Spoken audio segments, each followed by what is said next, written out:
जय हिंद साथियों, आप सभी का स्वागत है सीबीआई क्लासेस में। आज के वीडियो में हम लोग देखने वाले हैं most VVI question class 10th का साइंस का केमिस्ट्री का। ठीक है, टोटल 20 क्वेश्चन मैं कराऊंगा केमिस्ट्री से। ठीक है, ये 20 क्वेश्चन आपको अवश्य याद रख लेना है। बाकी क्वेश्चन जो याद है वो तो याद ही रखना है, लेकिन ये 20 क्वेश्चन को सबसे पहले याद कर लेना है। ठीक है, इसे क्लियर कर लेना है, उसके बाद ही किसी को याद करना।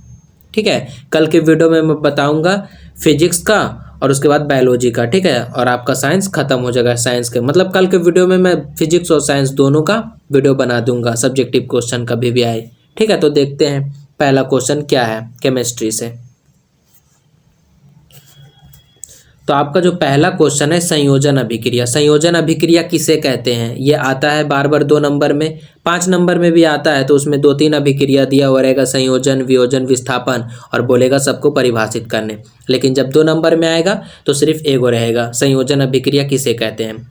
तो वैसा अभिक्रिया जिसमें 2 या 2 से अधिक पदार्थ जुड़कर एक नए पदार्थ का निर्माण करता है उसे संयोजन अभिक्रिया कहते हैं। एग्जाम्पल के रूप में आप लिख सकते हो कार्बन यानी C प्लस ऑक्सीजन जब मिलता है तो यहाँ पर CO2 बनेगा। सॉरी, यहाँ पे H2O हो गया, लेकिन यहाँ पे CO2 बनेगा। ठीक है, टाइपिंग में थोड़ा मिस्टेक हो गया, तो C प्लस O2 CO2 बनता है। ठीक है, तो ये पहला क्वेश्चन लिख लेना वीडियो को रोक के।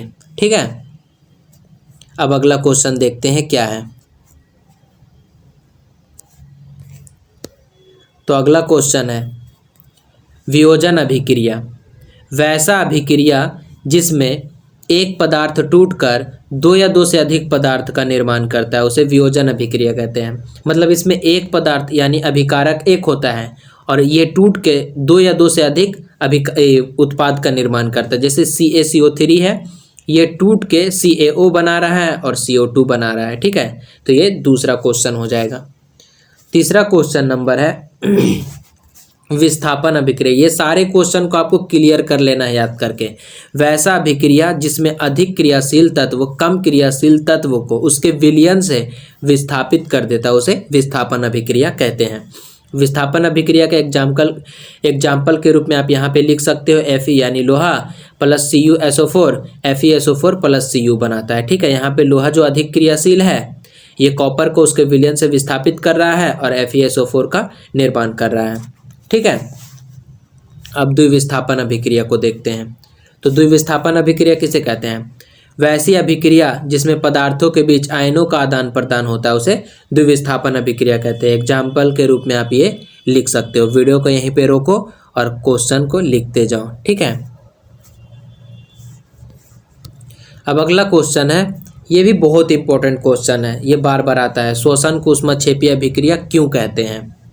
तो जब हम कोई खाद्य पदार्थ ग्रहण करते हैं, ठीक है, तो वह खाद्य पदार्थ छोटे छोटे टुकड़ों में श्वसन प्रक्रिया द्वारा तोड़ दिया जाता है हमारे पेट में, जिससे ऊष्मा का निर्माण होता है। अतः ऊष्मा का निर्माण हो रहा है, इसलिए श्वसन को ऊष्मक्षेपीय अभिक्रिया कहते हैं। ये भी आप अपने स्क्रीनशॉट ले लो या फिर कॉपी में लिखते जाओ रोक के वीडियो को। अब अगला क्वेश्चन है पीतल एवं तांबा के बर्तनों में खट्टे पदार्थ क्यों नहीं रखना चाहिए? ठीक है, क्यों नहीं रखा जाता खट्टे पदार्थ? तो इसका आंसर है चूंकि खट्टे पदार्थ में अम्ल होता है। ठीक है, खट्टे पदार्थ में अम्ल होता है और अम्ल धातु से अभिक्रिया करके हानिकारक लवण बनाता है। ठीक है, अतः खट्टे पदार्थ को सुरक्षित रखने के लिए उसे पीतल या तांबा के बर्तन में नहीं रखना चाहिए। ये भी रोको वीडियो और इसका स्क्रीनशॉट ले लो। अगला क्वेश्चन है अम्ल का जलीय विलयन विद्युत का चालन क्यों करता है? तो अम्ल को जब जल में मिलाया जाता है तो वह आयनों के रूप में टूट जाता है और H+ आयन देता है, जिसके कारण यह विद्युत का चालन करता है। कोई भी विलयन अम्लीय विलयन होता है, H+ आयन के कारण वह विद्युत का चालन करता है। उदासीनीकरण अभिक्रिया भी बहुत इंपॉर्टेंट है, ये बार बार आता है एग्जाम में। वैसा अभिक्रिया जिसमें अम्ल तथा क्षारक मिलकर जल तथा लवण का निर्माण करता है उसे उदासीनीकरण अभिक्रिया कहते हैं। एकदम सिंपल परिभाषा है। यहाँ पे आप देख सकते हो ये अम्ल है, ये क्षारक है, मिलके जल और तथा लवण का निर्माण कर रहा है, तो ये उदासीनीकरण अभिक्रिया का उदाहरण हो जाएगा। अब 9वां क्वेश्चन देखते हैं। 9वां क्वेश्चन है धोने के सोडा एवं बेकिंग सोडा के 2 उपयोग। तो धोने के सोडा का 2 उपयोग जल के अस्थायी कठोरता को हटाने में और कांच एवं कागज उद्योग में होता है। बेकिंग सोडा का 2 उपयोग सोडा अम्ल अग्निशामक बनाने में और एंटासिड दवा के रूप में होता है। अब अगला क्वेश्चन देखते हैं। सोडियम को केरोसिन तेल में डुबोकर क्यों रखा जाता है? सोडियम बहुत अधिक क्रियाशील धातु है, यह नमी के संपर्क में आते ही जलने लगता है, अतः इसे जलने से बचाने के लिए केरोसिन तेल में डुबोकर रखा जाता है। ठीक है, इसका भी स्क्रीनशॉट ले लो। अब नीचे है आयनिक यौगिक का गलनांक उच्च क्यों होता है? तो आयनिक यौगिक में मजबूत अंतराण्विक आकर्षण बल होता है, जिसके कारण इसका गलनांक उच्च होता है। सिंपल परिभाषा है, इसका भी आप लोग स्क्रीनशॉट ले लो, स्क्रीनशॉट इसका भी। अब 12वां क्वेश्चन क्या है? 12 नंबर क्वेश्चन है खनिज, अयस्क और गैंग को परिभाषित करें। तो सबसे पहले हम लोग खनिज लिखते हैं। खनिज पृथ्वी के नीचे पाए जाने वाले प्राकृतिक तत्वों एवं यौगिकों को खनिज कहा जाता है। ठीक है। अयस्क वैसा खनिज जो लाभकारी हो उसे अयस्क कहते हैं। सब खनिज को अयस्क नहीं कहते हैं, जो लाभकारी हो, जिससे मतलब धातु प्राप्त करना हमें मतलब जो खनिज हमारे लिए लाभकारी होता है उसे ही अयस्क कहा जाता है। अब जैसे गैंग हो गया, तो अयस्कों में पाए जाने वाली अशुद्धि को गैंग कहते हैं। ठीक है। अब अगला क्वेश्चन है लोहे को जंग से बचाने के 2 उपाय बताएं। ये भी आता है एग्जाम में बार बार आपके। तो लोहे को जंग से बचाने के लिए पेंट करके इसे जंग से बचाया जा सकता है, या सद लेपन के द्वारा भी इसे जंग से बचाया जा सकता है। ठीक है। उसके बाद अगला क्वेश्चन है उभयधर्मी ऑक्साइड किसे कहते हैं? 2 उदाहरण दें। तो वैसा धातु ऑक्साइड जो अम्ल तथा क्षारक, यहाँ पे क्षारक होना चाहिए, क्षारक लिखा गया, क्षारक दोनों से अभिक्रिया करके जल तथा लवण का निर्माण करता है, उसे उभयधर्मी ऑक्साइड कहते हैं। उदाहरण के रूप में आप लिख सकते हो जिंक ऑक्साइड और एल्यूमिनियम ऑक्साइड जो है ये उभयधर्मी ऑक्साइड है। ठीक है, तो स्क्रीनशॉट ले लो। अब अगला क्वेश्चन है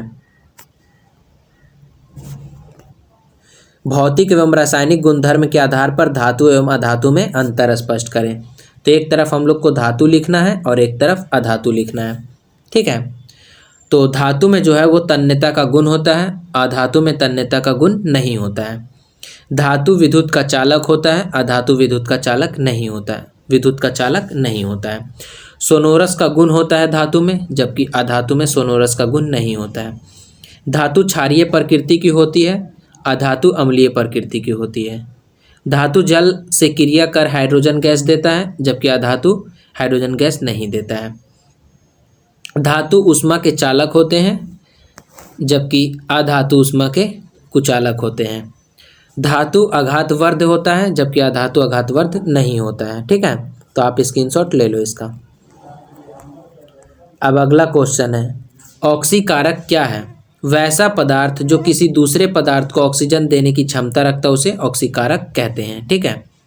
समजातीय श्रेणी यौगिकों की वैसी श्रेणी जिसमें कार्बन श्रृंखला में स्थित हाइड्रोजन को एक ही प्रकार का प्रक्रियात्मक समूह प्रतिस्थापित करता है, इसमें मतलब उसे समजातीय श्रेणी कहते हैं। ठीक है, यहीं तक है इसका परिभाषा। और इसका नीचे थोड़ा सा लिख देना है, इसमें प्रत्येक पदार्थ के बीच बॉन्ड CH2 का अंतर होता है। एग्जाम्पल के रूप में आप देख सकते हो मीथेन और इथेन, दोनों के बीच कितना का अंतर है? CH2 का अंतर है, तो इसे ही समजातीय श्रेणी कहते हैं।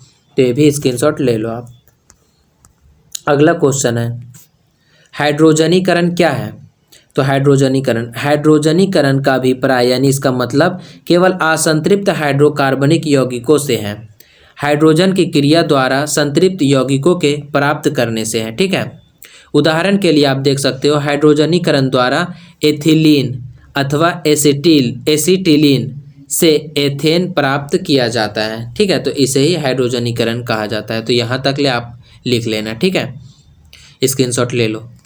उसके बाद 19वां क्वेश्चन है आधुनिक आवर्त सारणी और मेंडेलीव की आवर्त सारणी में क्या अंतर है? तो आधुनिक आवर्त सारणी जो है तत्वों के परमाणु क्रमांक पर आधारित है, यानी आधुनिक आवर्त सारणी जो है वो परमाणु संख्या पर निर्भर करता है, जबकि मेंडेलीव की आवर्त सारणी जो था वो परमाणु भार पर निर्भर करता था, यानी आधारित था। ठीक है, इसका भी आप स्क्रीनशॉट ले लो। अब अगला क्वेश्चन है एथेनॉल एवं एथेनोइक अम्ल में अंतर। ठीक है, तो एक तरफ एथेनॉल लिख देंगे, एक तरफ एथेनोइक अम्ल लिख देंगे। एथेनॉल रुचिकर गंध होती है, एथेनॉल में जो है रुचिकर गंध होती है, जबकि एथेनोइक अम्ल में सिरके की गंध होती है। ठीक है। और एथेनॉल में जलन डालने वाला तीव्र स्वाद होता है, जबकि एथेनोइक अम्ल में खट्टा स्वाद होता है। ठीक है, एथेनॉल में लिटमस पत्र पर कोई प्रभाव नहीं होता है। एथेनॉल जो है लिटमस पत्र पर कोई प्रभाव नहीं डालता है, जबकि एथेनोइक अम्ल जो है नीले लिटमस को लाल कर देता है। तो 20 क्वेश्चन हो गया। ये जो 20 क्वेश्चन है बहुत ही इंपॉर्टेंट है, इसे सबसे पहले याद कर लेना। और कल का वीडियो जो बनाएंगे उसमें भौतिक शास्त्र और जीव विज्ञान का यानी फिजिक्स और केमिस्ट्री का फिजिक्स और बायोलॉजी का बता देंगे, ठीक है, VBI सब्जेक्टिव क्वेश्चन। तो आज का वीडियो यहीं तक रहने देते हैं।